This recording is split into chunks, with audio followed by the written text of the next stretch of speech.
Okay, we're going to have a go at disassembling this Suzuki fork over here. And the tools we're going to use, it's a Motion Pro tool for holding the cartridge, a couple of 17mm tools because almost everything in the fork is 17mm, a 21mm for the bottom, and a pick. If you want to take the valves apart, you're going to need a 10, and you'll see where we're going to use that in a second. So here's a complete fork. We haven't done anything to disassemble it yet, and the first thing we're going to want to do is make sure this cap here is loose. If you're really thinking ahead, you're going to loosen that before you take it off the bike. But in this case, they're eBay forks, and we don't have a chance to do that. So there are two ways that we could grab this tube to do that. One of them is to use a vise, and in this case, I would want to grab it lower. And what I've done before is use strips of aluminum like this to form soft jaws that hold the tube down here. I'm not going to have to do that this time because I have a triple that fits this fork. And so we're just going to snug it up in the triple.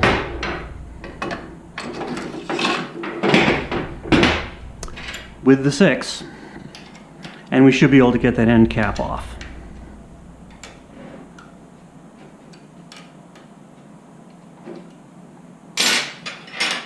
Like almost everything, it's a 17, and there it is. Super easy to come off.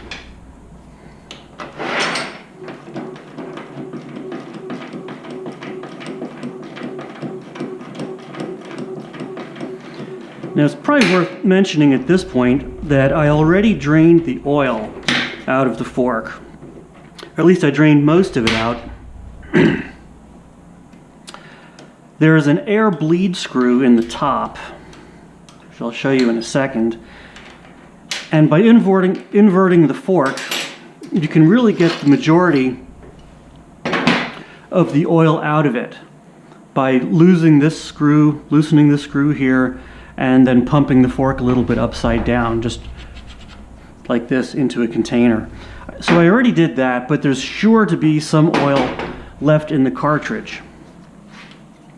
So I'm going to expect to have a little bit more in there. I'm just going to hold this guy here while we continue to come back with the fork leg. Yeah, we're losing a bit of oil there.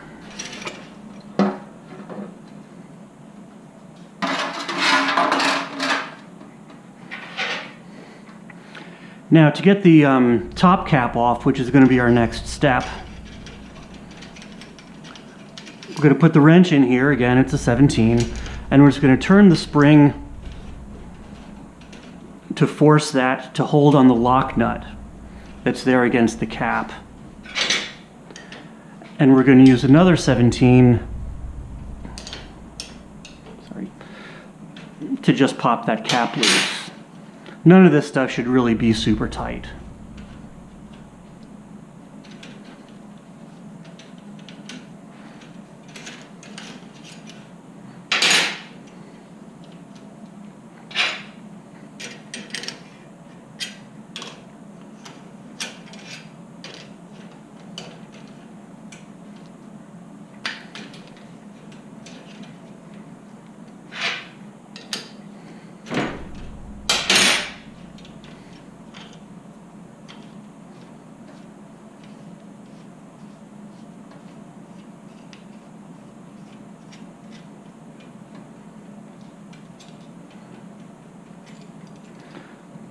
So here's our top cap and spring seat.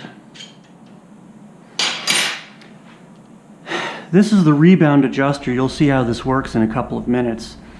But as you turn this conical tip protrudes more and more, pushes on a rod that lives in here, and later on we'll show you how the rebound works.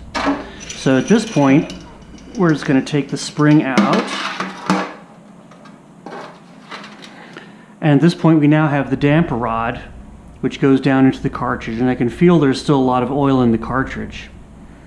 So I want to make sure that we don't make a huge mess when we take that loose. So the next thing we're going to do using the Motion Pro tool. This is a 27mm hex.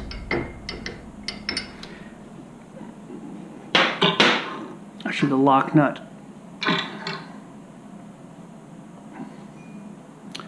The lock nut has to come off.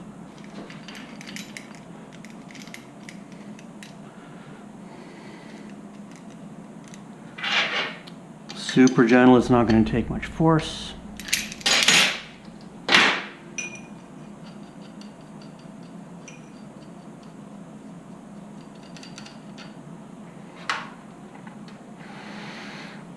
Which at this point, what I might try to do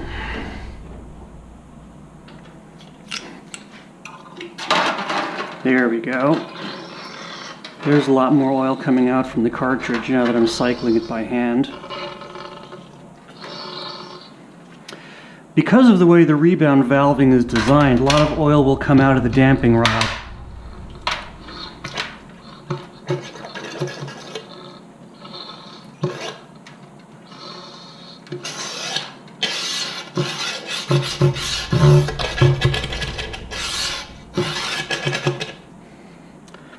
At this point,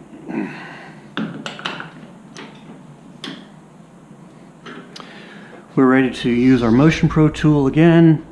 You can't really see it in there, but you will later. This tool grabs the top of the cartridge just to keep it from spinning.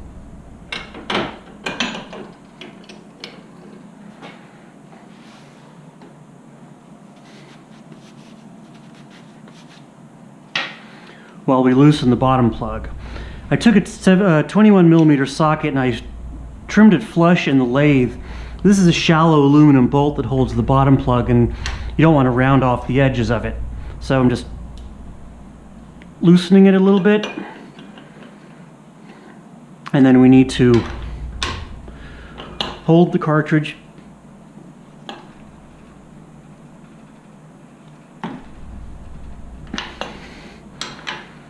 while we get the plug completely loose.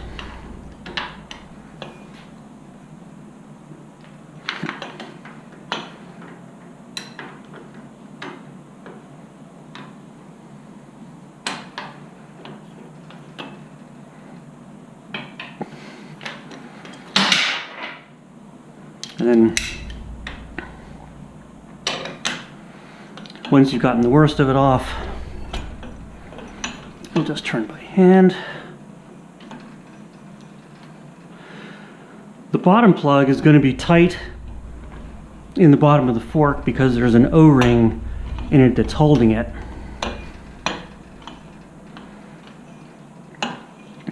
And I believe there's also going to be some sort of thread locker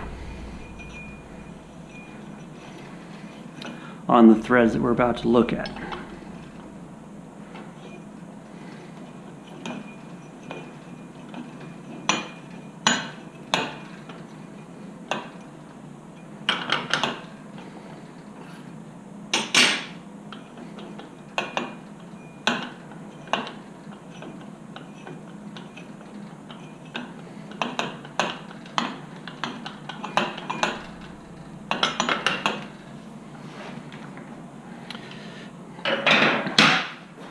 Down here we're going to use, again, the plug is just stuck in with that O-ring, so we're just going to wiggle this out.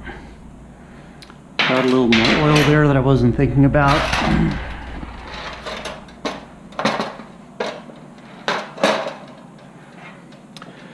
So this is the bottom plug. There's the O-ring that makes it a bit stiff in the bottom of the fork, and this is the compression valve. You'll see how all of the valving works as soon as we get this out of here and have a better look. But before we get it out of there for a better look,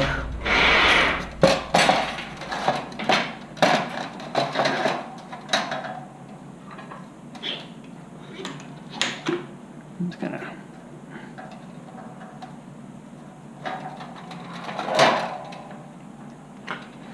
set that in there for a moment to keep the leak at bay.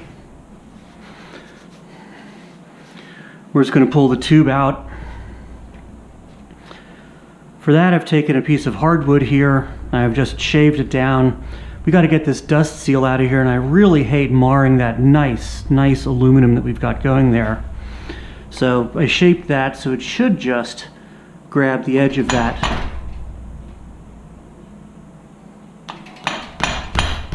seal. You can see there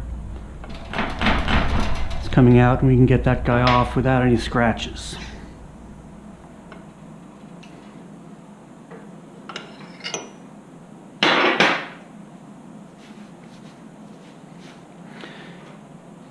Being a Showa fork, underneath that there's a typical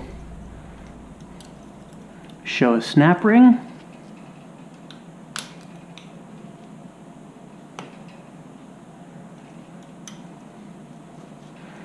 That's holding the oil seal in place. So I'll take him out. And the last tool I forgot to grab was the torch. So I'm going to have to go get that. It's possible to do all these things here without heat. I always warm up fork tubes before I take seals out. Just helps things move. So I'm just going very gently around the outside where the seal is being held in there.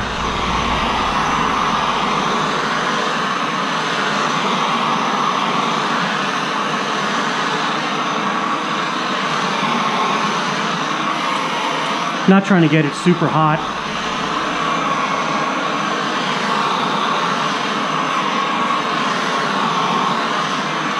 Just trying to help things move.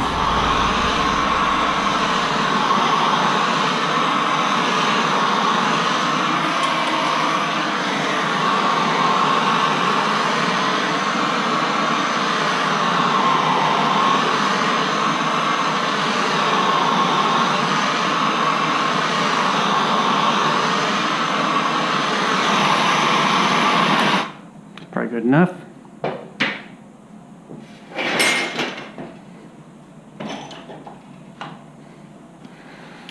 At this point, we can just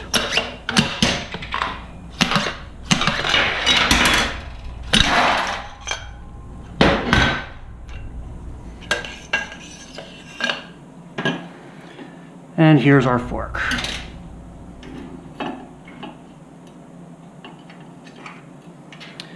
This is the bushing that lives in the top of the slider. Here's the seal and the seal protect and the washer that holds the bushing down in the top of the slider, and of course we already had our circlip and then our dust seal that goes on top of that. This is now pretty empty.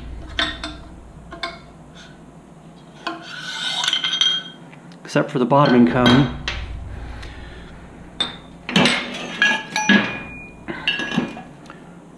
Cartridge lives inside here, sits on the bottoming cone. This plug holds everything into the bottom of the fork leg, and the way the bottoming cone works, as the fork leg slides down, when it gets to the bottom it hits this, which is slightly tapered, and squeezes the oil out of the way past it, and so you end up with a bottoming resistance there. We'll feel that better in another segment when you put it back together. So at this point, we pretty much have everything apart.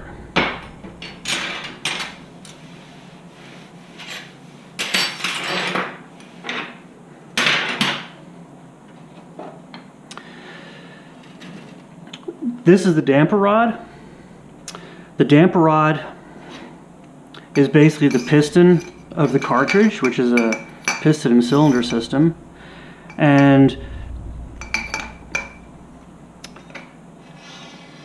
as the forks extend,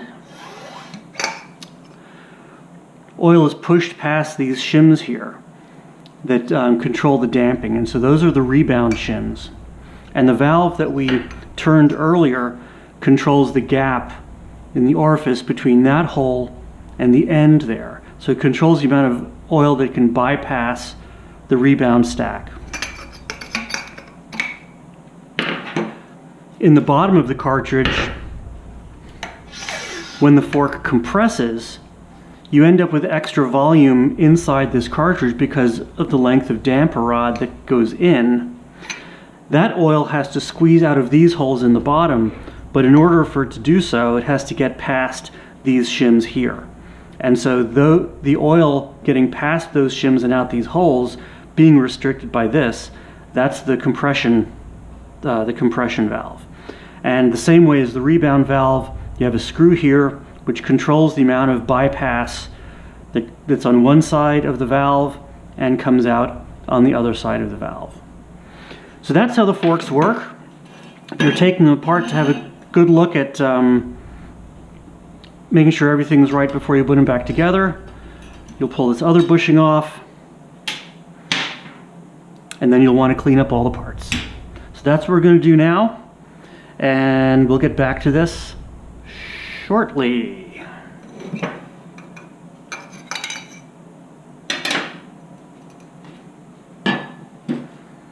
That's all there is to it.